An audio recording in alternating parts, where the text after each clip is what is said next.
अस्सलाम वालेकुम dear student. आज हम पढ़ेंगे कि भाई इम्यूनिटी का इंट्रोडक्शन क्या है। आज हम बेसिक पढ़ेंगे कि इम्यूनिटी होती क्या है। तो ये चैप्टर बच्चों हम स्टार्ट करने वाले हैं। आज इंट्रोडक्शन देखेंगे, बहुत इंपॉर्टेंट होने वाला है एमजीके वालों के लिए। तो जो स्टूडेंट चैनल पे आए हैं लाइक सब्सक्राइब और शेयर कर दें। बिना टाइम को वेस्ट के बगैर मेरे बच्चे लेट्स गेट स्टार्टेड। तो बच्चों यहाँ पर देखें तो फर्स्ट हम पढ़ेंगे कि बच्चों हमारे पास इम्यूनिटी क्या होती है। बच्चों देखो इम्यूनिटी का मतलब क्या है। बच्चों देखो अगर फॉर एग्जाम्पल आप बीमार हो जाते हो, सुबह का वक्त है, आप बीमार हो गए हो, सर्दियों का मौसम है, तो आप शाम को डिसाइड करते हो कि हमने डॉक्टर के पास जाना है। किसके पास जाना है? डॉक्टर के पास जाना है। तो जैसे ही शाम होती है तो आपको ऐसा फील होता है कि हम तो ठीक हो गए हैं। अब वो आप ठीक क्यों हुए हो, किसकी वजह से हुए हो? वो क्या है? इम्यूनिटी। इम्यूनिटी की वजह से, ये फर्स्ट पैराग्राफ में लिखा हुआ है, किसकी वजह से आप ठीक होते? इम्यूनिटी की वजह से।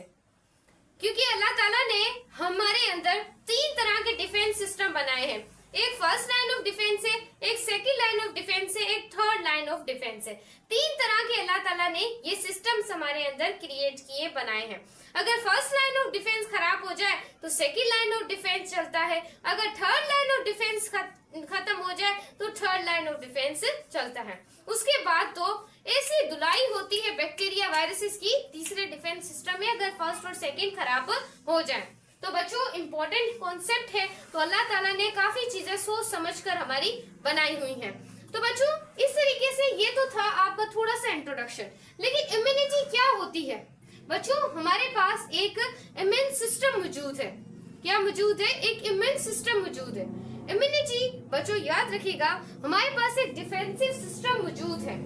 डिफेंस सिस्टम मौजूद है जो कि बच्चों क्या करता है? किल करता है पैथोजन को और एब्नॉर्मल सेल्स को। उसे सिंप्लीफाई बच्चों आप इम्यून सिस्टम बोलते हैं। चैप्टर इम्यूनिटी है लेकिन हम यहाँ पर पढ़ेंगे इम्यून सिस्टम के बारे में। तो हेडिंग डालते, टॉपिक की हेडिंग लगा रहे हैं, क्या पढ़ेंगे बच्चों? इम्यून सिस्टम के बारे में पढ़ेंगे। क्लियर है? मैं यहाँ पर हेडिंग डाल लेती हूँ, आप भी डाल लें। बच्चों इम्यून सिस्टम एक ऐसा सिस्टम होता है, it is a defensive system. ये क्या है? डिफेंसिव एक सिस्टम है जो बच्चों क्या करता है? किल करता है जो भी पैथोजेंस आते हैं इन्वायरमेंट से। इन्वायरमेंट हमारा माहौल, उसमें से कोई भी पैथोजेंस आते हैं या कोई एबनॉर्मल सेल आ जाते हैं, या तो कोई एबनॉर्मल सेल आ जाते हैं, उसे सिंप्लीफाई बच्चों उसको बचाता कौन है? हमारा इम्यून सिस्टम बचाता है। क्लियर है? जब आप स्टडी करते हैं इम्यून सिस्टम की, उस प्रोसेस को बच्चों आप इम्यूनिटी कहते हैं। सही है? द प्रोसेस ऐसे भी कह सकते हैं बच्चों, जब आप स्टडी करते हैं द स्टडी, ये एमसीक्यूज आया था एमपीएमडीसी क्या जो था 2020, वहां पर ये एमसीक्यूज आया था, द स्टडी ऑफ इम्यूनिटी। जब हम स्टडी करते हैं इम्यून सिस्टम की, तो बच्चों सिंप्लीफाई मेरे बच्चे आप क्या बोलते हैं? उसे हम कहते हैं इम्यूनिटी। क्या बोलते हैं? इम्यूनिटी। और बच्चों इम्यूनिटी बोलने के अलावा हम इसको बोलते हैं इम्यूनोलॉजी भी बोलते हैं। इम्यूनोलॉजी भी, स्पेलिंग थोड़ा बच्चों करेक्ट कर लीजिएगा, मैं जल्दी जल्दी लिखती हूँ। इसको बोलते हैं बच्चों इम्यूनोलॉजी कहते हैं। देखें यहाँ पर इम्यूनोलॉजी सही, लॉजी ऐसे आप लिख सकते हैं इम्यूनोलॉजी। क्या हो गया? आप समझ आइएगा बच्चों मैं आपको क्या कहना चाह रही हूँ। क्लियर? सो स्टूडेंट हम पढ़े थे कि जो स्टडी होती है आप लोगों के पास इम्यून सिस्टम की, उसे आप बोलते हैं इम्यूनोलॉजी। लेकिन बच्चों याद रखिएगा एक और हम इसकी डेफिनेशन बना सकते हैं।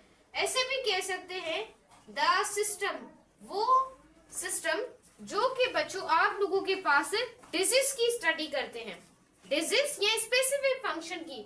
द स्टडी ऐसे भी कह सकते हैं, द स्टडी ऐसे भी एमसीक्यूज आ सकता है, the study of specific system. और डिजीज के बारे में जब आप पढ़ते हैं, डिजीज के बारे में जब आप स्टडी करते हैं, उसको भी सिंप्लीफाई बच्चों आप क्या बोलते हैं? इम्यूनोलॉजी। इम्यूनोलॉजी कहते हैं। बच्चों आपसे हर तरीके से सवाल किया जा सकता है, इस वजह से मैंने आपको सारी डेफिनेशन लिखवा दी।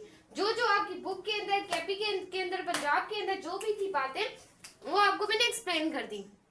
बच्चों, जो आपका इम्यून सिस्टम होता है ना, जितने भी फॉरेन पार्टिकल्स आते हैं, कितने भी पैथोजेंस आते हैं, उसको किल करने का काम कौन करता है? बेसिक फंक्शन आपका क्या करते हैं? इम्यून सिस्टम करता है।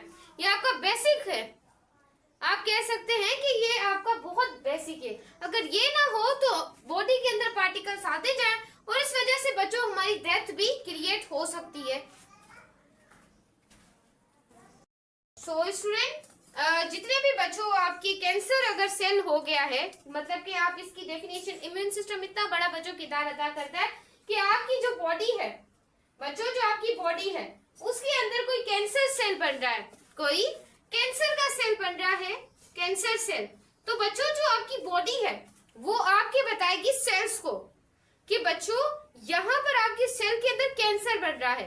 तो काफी ज्यादा रेस्पॉन्सेज हम पढ़ेंगे, न्यूट्रोफिल्स, मैक्रोफेजेस, डेंड्रिटिक सेल, ये सारे हम पढ़ेंगे। तो बच्चों ये रेस्पॉन्स भेजती है आपके हाइपोथैलेमस के पास, या बच्चों आप लोगों की बॉडी में एक रेस्पॉन्स भेजती है। ये भी कौन करता है? आपका इम्यून सिस्टम करता है। बस आप इतनी चीजें बच्चों याद रखें। अब याद रखिए बच्चों, आपकी जो इम्यूनिटी है, आपका जो डिफेंस सिस्टम है, अगर वो ना हो तो बच्चों डेथ क्रिएट लाजमी है। अब बच्चों देखें, आपका जो इम्यून सिस्टम होता है, इम्यून सिस्टम, मैं अगर यहाँ पर लिखना चाहूं इम्यून सिस्टम, इम्यून सिस्टम को डिवाइड कर दिया गया है मेरे बच्चे 3 पार्ट्स में। कितने पार्ट्स में?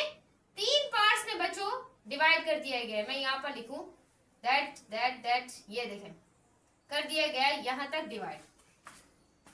अब बच्चों जो आपका इम्यून सिस्टम है ना, इम्यून सिस्टम, उसके अंदर अगर फर्स्ट लाइन ऑफ डिफेंस खराब हो जाए, कोई चोट लग जाए, कोई कट लग जाए, ब्लेड का कट लग जाए, जब आपकी स्किन या एक्सीडेंट हो जाए, तो आपकी जो स्किन है उसका जो पहला पर्दा होता है, जिसको हम कहते हैं फर्स्ट लाइन ऑफ डिफेंस, अगर वो खत्म हो जाए तो हमारा सेकेंड लाइन ऑफ डिफेंस होता है। जब चोट लग जाती है, ब्लड निकलता है, जख्म हो जाता है, तो जख्म के अंदर बच्चों एक पस सा बढ़ जाता है, एक पस सा बढ़ जाता है, फ्लूइड बढ़ जाता है। वो क्यों बढ़ता है? तो बच्चों सेकेंड लाइन ऑफ डिफेंस काम करते हैं व्हाइट ब्लड सेल। फिर होता है हमारा third line of defence. Third line of defence में ना मेरे बच्चे याद रखिएगा, इंपॉर्टेंट पॉइंट याद रखिएगा, फिर जब वो बच्चों किसी वक्त की कोई काम की वजह से खराब हो गया है तो थर्ड लाइन ऑफ डिफेंस अल्लाह ताला ने बनाया है। तो देखिए फर्स्ट लाइन ऑफ डिफेंस में इम्यूनिटी का जो सिस्टम है उसके 3 पार्ट्स है। एक हमारे पास है first line of defence, clear है मेरे बच्चे, और सेकेंड आप लोगों के पास जो इम्यून सिस्टम का पार्ट है इसको आप कहते हैं second line of defence, second line of defence. और एक आप लोगों के पास है, इसको मेरे बच्चे आप कहते हैं थर्ड लाइन ऑफ डिफेंस। सही, मैं थोड़ा नीचे करके लिख लेती हूँ तो यहाँ पे मेरे पॉइंट्स लिखनी है। तो क्या है? Third line of defence. Clear है मेरे बच्चे? तो ये चीज बच्चों आपने क्या करनी, याद रखनी है। अब जो आपका फर्स्ट लाइन ऑफ डिफेंस है ना, सो स्टूडेंट आपने यहाँ पे देखना है कि फर्स्ट लाइन ऑफ डिफेंस क्या है। बच्चों जो फर्स्ट लाइन ऑफ डिफेंस होता है ना मेरे बच्चे, इसका बहुत बड़ा किरदार होता है। और फर्स्ट लाइन ऑफ डिफेंस के अंदर मैम क्या क्या आ जाते हैं वो हम देखें। फर्स्ट लाइन ऑफ डिफेंस में बच्चों आपकी आ जाती है 2 बैरियर्स आ जाते हैं, क्योंकि इसमें 2 बैरियर काम करते हैं। तो फर्स्ट लाइन ऑफ डिफेंस में फर्स्ट वन बच्चों हम देखेंगे, मैं यहाँ से निकाल लूं कि देखेंगे फिजिकल बैरियर को। मैं 1 बाय 1 पढ़ाऊंगी, फिर आपको पढ़ाती जाऊंगी। देखिए मैंने आपको बता दिया फर्स्ट लाइन ऑफ डिफेंस के अंदर एक तो आपका आता है बच्चों फिजिकल बैरियर, फिजिकल बैरियर आता है, और बच्चों क्या आता है? केमिकल बैरियर आता है। क्या आता है? केमिकल बैरियर आता है। सही है मेरे बच्चे, एक फिजिकल बैरियर और दूसरा केमिकल बैरियर आता है। अब बच्चों फिजिकल बैरियर जो होता है ना फर्स्ट लाइन ऑफ डिफेंस के अंदर, वो बच्चों आप लोगों की होती है स्किन। क्या होती है? स्किन।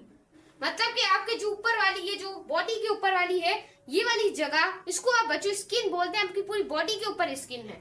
उसके बाद बच्चों आपका म्यूकस, वो भी बच्चों फिजिकल बैरियर के अंदर आता है।